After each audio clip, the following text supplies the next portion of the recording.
The 1929 stock market crash. It's one of those events in human history that feels like a cosmic collision, right? Like a rogue star smashing into the neat, ordered orbits of our financial markets. Fortunes were vaporized, dreams turned to dust. It was a time of immense hardship, but even in the darkest depths of space, there are always points of light.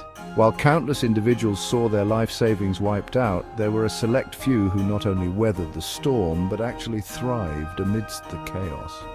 These weren't just lucky gamblers who happened to bet on the right horse. No, these were individuals who understood the underlying forces at play, who looked at the universe of finance and saw patterns where others saw only random chaos. So let's turn our telescopes on 5 such figures. Individuals who not only survived the 1929 crash, but emerged from the wreckage even stronger. Their stories, my friends, offer valuable lessons, not just about finance, but about resilience, about foresight, about the very nature of risk and reward in a universe full of uncertainty. Now, Joseph Kennedy Sr., the patriarch of the Kennedy dynasty, is a fascinating character. Imagine this, a self-made millionaire with a keen sense of the markets. He'd already made his fortune in shipping, entertainment, and yes, even a little bootlegging during Prohibition. But here's where it gets interesting. As the Roaring Twenties raged on, Kennedy started to notice something. He saw the market reaching unsustainable heights, fueled by speculation and what we might call, shall we say, irrational exuberance. Think of it like a star that's burning too brightly, consuming its fuel at an unsustainable rate. Kennedy knew that eventually it had to go supernova. So what did he do? He started shorting the market. Now, shorting stocks is a risky move. It's essentially betting against the market, profiting when prices fall. It's like looking at a supernova and saying, I'm going to catch some of that cosmic debris on its way down. A bold move, wouldn't you say? And Kennedy's gamble paid off. When the crash hit, he was positioned to profit from the decline. While the exact extent of his gains is debated, there's no doubt that Kennedy emerged from the crash wealthier than ever. Now, some criticize his methods, but you can't deny his understanding of market cycles, of the ebb and flow of financial gravity. J. Paul Getty, the oil tycoon. Now, there's a man who understood the cosmic dance of boom and bust. He had a saying, buy when everyone else is selling and hold until everyone else is buying. It sounds simple, almost like a Zen koan, but it goes against our natural instincts, doesn't it? When everyone else is panicking, it's hard to be the one saying, now's the time to buy. But Getty, he had the patience of a geologist studying rock formations over millennia. He knew that market crashes, while terrifying, also create opportunities. Think of it like a meteor strike. It wipes out the dinosaurs, sure, but it also clears the way for new life to emerge. During the crash, as others were dumping their assets, Getty went on a buying spree, scooping up undervalued oil stocks and real estate. He saw the long game, recognizing that the world still needed oil, that people still needed homes, and that eventually the market would recover. And boy, did it recover. Getty's contrarian approach, his willingness to be greedy when others were fearful, turned him into one of the wealthiest men in history. A true master of cosmic timing, wouldn't you say? Now let's talk about Walter Chrysler, the man who built an automotive empire. Here's someone who didn't just survive the crash, he used it as fuel to propel himself forward. See, Chrysler understood that even in the face of a collapsing market, people still needed transportation. They still needed to get from point A to point B. But he also knew that the rules of the game had changed. The extravagance of the Roaring Twenties was over.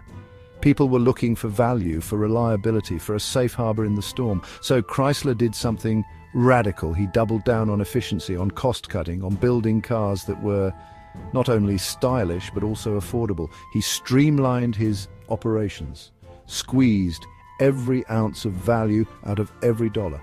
Think of it like a star adapting to a changing environment, shedding its outer layers to conserve energy. Chrysler's ability to adapt, to pivot in the face of adversity, is what set him apart. While other automakers struggled to stay afloat, Chrysler thrived, acquiring Dodge in 1928 and solidifying his place as a titan of the industry. He taught us that sometimes the greatest opportunities arise from the ashes of destruction. Now let's shift our focus to Charles Clinton Spaulding, a true pioneer and a shining example of resilience during the Great Depression. He was the leader of the North Carolina Mutual Life Insurance Company, a shining beacon of Black Wall Street in Durham, North Carolina. Imagine this, a time when racial prejudice was rampant, when economic opportunities for African Americans were severely limited. Yet Spaulding built and grew North Carolina Mutual into one of the largest Black-owned businesses in the country. He understood that financial security, the ability to protect oneself and one's family from unforeseen circumstances, was even more critical during times of economic hardship. He saw insurance not just as a business, but as a social good, a way to empower his community. While other companies faltered, Spaulding held firm. He didn't just weather the storm, he expanded his company's operations, providing jobs and stability when they were needed most. He recognized that true wealth wasn't just about amassing personal fortunes, but about building something that could uplift an entire community. Spaulding's story is a testament to the power of vision, of social responsibility, of the enduring strength of the human spirit. And finally, we come to Percy Rockefeller, a member of one of the wealthiest and most powerful families in American history. Now, the details of Percy's financial dealings during the crash are shrouded in a bit of mystery, a bit like a distant nebula we're still trying to get a clear image of, but what we do know is that he, like Joseph Kennedy Sr., engaged in short selling, profiting from the market's decline. Now, some might say, well, of course he made money, he was a Rockefeller. And while it's true that he came from a position of privilege, let's not forget that even those born into wealth can make foolish decisions with their money. Percy, however, demonstrated a shrewd understanding of market dynamics. He recognized the warning signs, the unsustainable bubble that was about to burst. He saw that the universe doesn't play favorites, that even the mightiest empires can crumble if they fail to heed the laws of economic gravity. While we may never know the full extent of his actions during that tumultuous time, Percy Rockefeller's story serves as a reminder that being wealthy doesn't make you immune to risk, but it does give you the resources to capitalize on opportunity when it arises.